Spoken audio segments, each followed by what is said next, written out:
All good people are appalled by the sufferings of the innocent. When an innocent person is struck by a painful disease, or tortured, or murdered, we naturally feel sadness and helplessness and often rage. Many people have claimed that such suffering is a proof that God does not exist. Their argument goes like this: God is all good and all powerful. Such a God would not permit unnecessary suffering, yet we constantly observe unjust suffering. Therefore, at least one of the premises about God must be false. Either God is not all good, or he is not all powerful, or he just doesn't exist. What's wrong with this argument? First, let's examine what we mean when we say that God would not permit unjust suffering. There are two categories of suffering: suffering caused by human beings, which we call moral evils, and suffering caused by nature, for instance, earthquakes or cancer. Free will explains how God could be good and allow moral evil. Because God has given people free will, they are free to behave against God's will. The fact that they do evil does not prove that God is not good. In addition, if there were no God, there would be no absolute standard of good. Every judgment presupposes a standard. And that's true of our moral judgments too.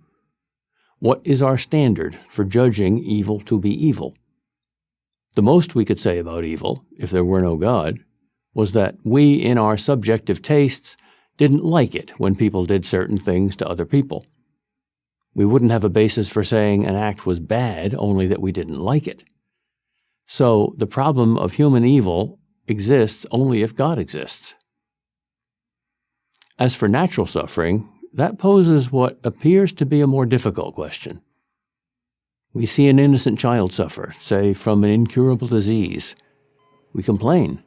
Understandable. We don't like it. Understandable. We feel it is wrong, unfair, and shouldn't happen. Understandable.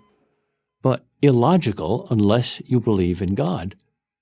For if you do not believe in God, your subjective feelings are the only basis upon which you can object to natural suffering. Okay, you don't like it, but how is your not liking something evidence for God not existing? Think about it. It's just the opposite. Our judgments of good and evil, natural as well as human, presuppose God as the standard. If there's no God, there's neither good nor evil. There's just nature, doing what it does.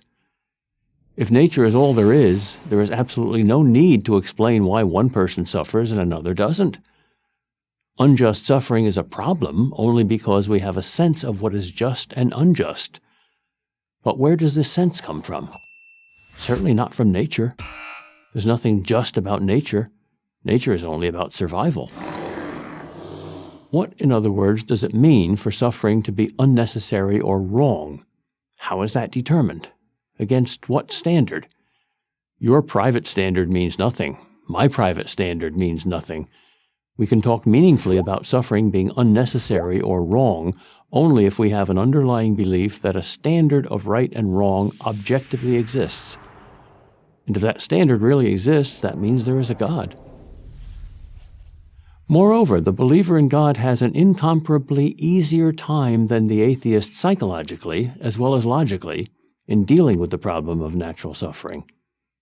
If you accept that a good God exists, it is possible to also believe that this God somehow sets things right, if not in this world, then in the next. For the atheist, on the other hand, no suffering is ever set right. There is no ultimate justice. The bad win and the good suffer.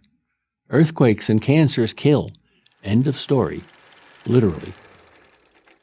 If nature is all there is, how can a sensitive person remain sane in a world in which tsunamis wipe out whole towns, evil men torture and murder innocent victims, and disease attacks people indiscriminately? The answer is, it's not possible. Is that how you want to live? I'm Peter Kreeft, professor of philosophy at Boston College for Prager University. Join Prager University, subscribe to our YouTube channel, and sign up for free at PragerU.com.